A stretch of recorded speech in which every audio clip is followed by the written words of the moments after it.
আজি আমাৰ দেৰগাঁৱত এটা প্ৰচণ্ডভাৱে আমাৰ গোটেই ৰাইজৰ আত্মাত এক জোকাৰি আনিছে। এটা এক্সিডেণ্ট হৈছে ৰাতিপুৱা 5 বজাত, আৰু আমি এই ঘটনাৰ সম্পূৰ্ণভাৱে যাতে আমি কি কাৰণত ঘটিল, কেনেকুৱা ঘটিল, তাৰ কাৰণে আমি আমাৰ কমিশনাৰ ট্ৰান্সপোৰ্ট, আমাৰ লিড এজেন্সি ৰোড সেফটি কাউন্সিলেৰ, বাটৰ NHI DSL-এৰ যিজন দায়িত্বপ্ৰাপ্ত কৰ্মকৰ্তা তেওঁলোকক আমি পঠাইছোঁ। আৰু আমি অসমৰ কোনো মানুহে বিচৰা নাই যে এনেকুৱা কিবা এটা সংবাদ বছৰৰ আৰম্ভণিত আমাৰ ইয়াতে আমি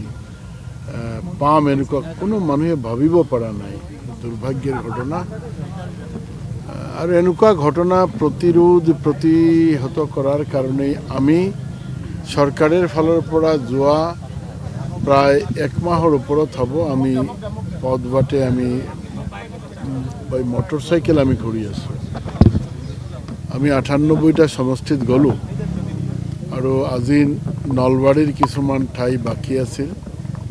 আমি এই ঠাইবিলাকত যাম। নলবাৰী জিলাৰ DRSC মিটিঙতো আমি অংশগ্ৰহণ কৰিম, ডিষ্ট্ৰিক্ট ৰোড সেফটি কাউন্সিলত। এই ক্ষেত্ৰত আমি প্ৰতিনিয়ত ৰাইজক কৈ আছোঁ যে আহক সকলোৱে মিলি যদি প্ৰয়াস কৰোঁ তেনেহ'লে বাটপথটো সুৰক্ষিত হ'ব, আৰু আমি সকলো আমাৰ ল'ৰা ছোৱালী, আমাৰ পিতৃ মাতৃক লৈ আমি নিশ্চিন্তে আমাৰ বাটত আমাৰ জীৱন পৰিক্ৰমা আমি অন্ত কৰিব পাৰিম। এই ক্ষেত্ৰত কেইটামান কথা, যেনেকুৱা তীব্ৰ গতিবেগ। আজি এই ঘটনাটো আপোনালোকে চাওক, নিশ্চিতভাৱে কোনো না কোনো ঠাইত তীব্ৰ গতিবেগ আছিল। ৰং ট্ৰেকত গাড়ী চলোৱা, অৰ্থাৎ ট্ৰাফিক আইন নামানা, ড্ৰাংক এণ্ড ড্ৰাইভ হোৱা, হেলমেট চাৰা মটৰচাইকেল চলোৱা, এনেকুৱা কেইটামান কাৰণেই আজিৰ দিনত এইবিলাক এক্সিডেণ্ট হৈ আছে। মই আশা কৰোঁ, প্ৰতিজন ৰাইজৰ ওচৰত বিনম্ৰতাৰে প্ৰাৰ্থনা কৰোঁ যে আমি কিয় আমাৰ অকাল মাতি আনিব লাগে। এই যে ঘটনা আজি অসমৰ কোনো ৰাইজ সম্ভৱতঃ যিসকলে গম পাইছে তেওঁলোক মানে শান্তিত ঘৰত থাকিব নোৱাৰে, ভাবিব নোৱাৰে, বহিব নোৱাৰে, এনেকুৱা এটা স্থিতি এটা এক্সিডেণ্টেৰ কাৰণে। আৰু অহৰহ এনেকুৱা এক্সিডেণ্ট হৈ আছে। এই এক্সিডেণ্টেৰ ফালৰ পৰা যাতে ৰাইজ আমি সকলোৱে মুক্তি পাওঁ, তাৰ কাৰণে এই পৰিক্ৰমা চলি আছে।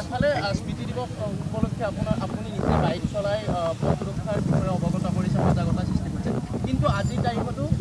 দ্ৰুতগতিত কিন্তু দুৰ্ঘটনা বৃদ্ধি হৈ থকা দেখিবলৈ পোৱা গৈছে। আজি ৰাতিপুৱাৰ ভাগতো সংঘটিত হৈছে। আনফালে যদি আমি চাবলৈ যাওঁ যে তেতিয়াহ'লে বিগত 24 ঘণ্টাত প্ৰায় 20গৰাকীকৈ লোকৰ প্ৰাণহানি হ'ল আজিৰ দিনটোত পথ দুৰ্ঘটনাৰ ফলত। তেনে ক্ষেত্ৰত ক'ৰবাত বাৰু পৰিবহণ বিভাগৰ গ্যাপ হৈছে নেকি, যে আচলতে কিবা খুটি নাতি ৰৈ গৈছে নেকি, যাৰ বিনিময়ত তীব্ৰগতিত এনেধৰণে পথ দুৰ্ঘটনা বৃদ্ধি পাবলৈ ধৰিছে? পৰিবহণ বিভাগে কি কৰিব পাৰে? নিয়ম নীতি তেওঁলোক তৈৰি কৰিব পাৰে।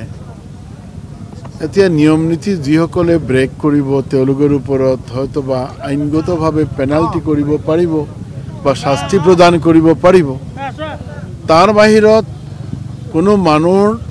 এই যে মূৰটো আছে ইয়াতে যিটো চলি থাকে,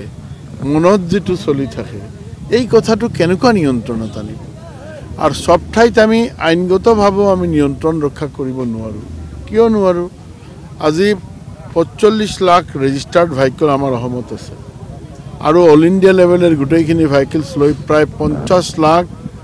অন ৰোড ইন আসাম। এতিয়া পৰিবহণ বিভাগেতো মানুহৰ চৰিত্ৰ সংশোধন কৰিব নোৱাৰে। ড্ৰাইভিঙৰ এটা চৰিত্ৰ আছে, কি কৰিব লাগে যিজন ড্ৰাইভাৰ সি ভালকৈ জানে। আমাৰ ফালৰ পৰা আমি কৈ থাকোঁ, যোৱা বছৰ নুশুনা মানুহৰ ফালৰ পৰা, যিসকলে শুনা নাই, আমি 55 কোটি টকা আমি ৰেভিনিউ নহয় পেনাল্টি কালেকশ্যন কৰিছোঁ, ফাইন। এতিয়া এই 50 লাখ গাড়ী আমি প্ৰতিজন গাড়ীৰ ড্ৰাইভাৰৰ লগতেতো পৰিবহণ বিভাগ থিয় থাকিব নোৱাৰে। আজি চাওক 5টাৰ সময় ট্ৰাফিক মুভমেণ্ট ইমান নাই, নিশ্চিতভাৱে আমি ইয়াতে বহি অনুমান কৰিব পাৰিছোঁ। ট্ৰাফিক মুভমেণ্ট নাই, হয় ইয়াতে কনষ্ট্ৰাকশ্যনেৰ কাম চলি আছে সেই দুটা গাড়ী কোনো না কোনো কাৰণ তো আছে প্ৰতিনিয়ত গাড়ী চলি আছে এইটো এটা ঘটনা কিন্তু এটা গাড়ী আৰু এটা গাড়ীক যেতিয়া ধাক্কা মাৰিব এইটো দুৰ্ঘটনা হয় দুৰ্ঘটনাৰ কোনো কাৰণ থাকিব এই 5টাৰ সময় পৰিবহন বিভাগেৰ কিবা কৰণীয় আছে নে পুলিশে কিবা কৰণীয় আছে নে যদি কৰণীয় আছে তেনেহলে ড্ৰাইভাৰ আৰু প্যাসেঞ্জাৰ স্থানীয় ৰাইজেৰ বাহিৰত কোনো মানুহ এনেকুৱা কোনো বিভাগেৰ শক্তি আছে নেকি কৰাৰ পৰিবহন বিভাগে কি কৰিব তেও তো অন্তৰ্জামী নহয় যে এই ঠাইৰ দ্বিতীয়জন যে এই অন্তৰ্জামী এতিয়া গাড়ীটো ওলাইছে ইমান স্পীডত গৈছে হি দেখি পাইছে হি যদি অন্তৰ্জামী হলেহেঁতেন তেনেহলে তো হি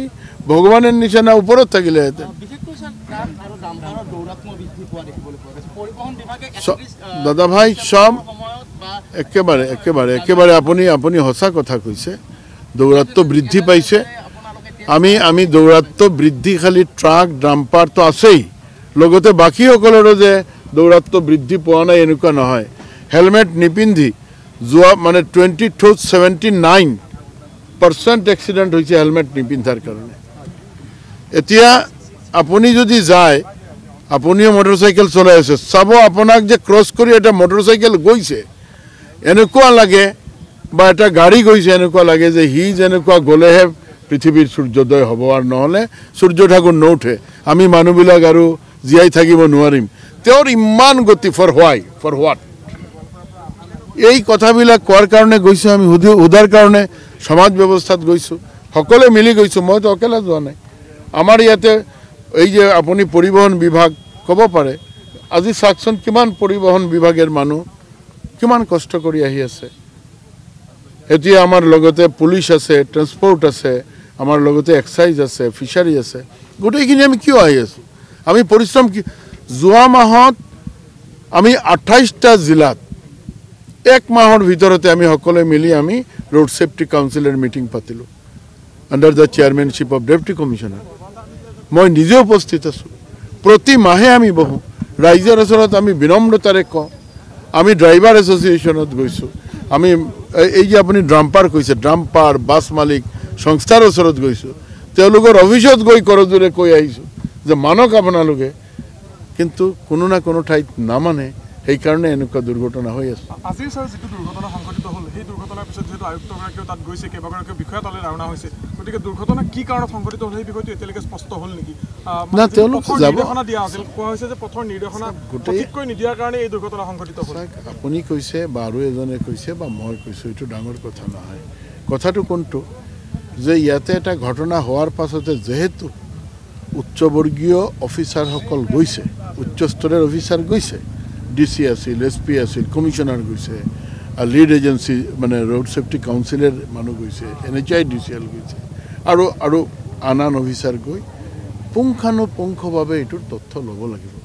লোৱাৰ পাছতে যেটো ফাইন্ড আউট হ'ব এই কথাটোৱে আপোনাক আমি ক'ব পাৰিম আচ্ছা আৰু এটা কথা দেখিবলৈ পোৱা গৈছে বিভিন্ন কনষ্ট্ৰাকচনৰ কাম চলি আছে তাত কিন্তু পথৰ যিসমূহ সঠিক ইনষ্ট্ৰাকশন দিব লাগে পথৰ নিৰ্দেশনা ঠিকাদাৰসমূহে সঠিক নিৰ্দেশনা নিদিয়ে তেওঁলোকে যিধৰণে ফলক লগাব লাগে পথ এটা নিৰ্মাণ কৰা সময়ছোৱাত যাৰ ফলত বিভিন্ন দুৰ্ঘটনা হয় বিভিন্ন ড্ৰেইন নিৰ্মাণ কৰে গতিকে এই ক্ষেত্ৰত কিবা আপোনালোকৰ নিৰ্দেশনা দিব আমাৰ নিৰ্দেশনা আছেই ভাই স্টেট রোড সেফটি কাউন্সিলের মিটিং 30 তারিখ করিল NHIDCL PWD police transport excise গোটেইখিনি থাকে হেলথ থাকে এডুকেশন থাকে নির্দেশনা প্ৰতি মাহত দি থকা হৈছে এতিয়া কথা হৈছে সব ঠাইত আমি নিজে লক্ষ্য ৰাখিব নোৱাৰো কিয় নোৱাৰো প্ৰায় ধৰক 60-65 হাজাৰ কিলোমিটাৰ 60ৰ পৰা 65 হাজাৰ কিলোমিটাৰ বাট পথ এই অসমত আছে নতুন পথ নিৰ্মাণ চলি আছে কামটো হ'ব লাগিব এতিয়া কোনো ঠাইত আপোনাৰ কোৱা মতে নিশ্চিতভাৱে কোনো ঠাইত হয়তো আছে কোনো ঠাইত হয়তো নাই কাজে এই ক্ষেত্ৰত তেওঁলোকে যাতে কৰিব পাৰে তাৰ কাৰণে তো আমি প্ৰতি মাহে বহি থাকো ব্ল্যাক স্পট বিলাক ঠিক কৰিব লাগে এতিয়া সব ব্ল্যাক স্পটত তো এক্সিডেন্ট নহয় বেলেগ ঠাইতো হৈ আছে কাজে এই ক্ষেত্ৰত আপোনালোকৰ জৰিয়তে সব বিভাগকো কম ৰাইজকো কম যে হয় সকলে মিলি এটা জাগ্ৰত ভূমিকা পালন কৰিলেহে আমি জীয়াই থাকিব পাৰিম আৰু নালাগে ভাই যাব লাগে গম পাইছে নহয় ভাই চিকিৎসা চলি আছে সাহায্যটো যিটো নিয়ম নীতিৰ আধাৰত হোৱাৰ হ'ব ট্ৰাফিক ৰুলছৰ ভিতৰতে আপোনালোকে জানে ইঞ্চুৰেঞ্চৰ কথা আছে এতিয়া ইঞ্চুৰেঞ্চৰ যি ব্যৱস্থা লৈ ল'ব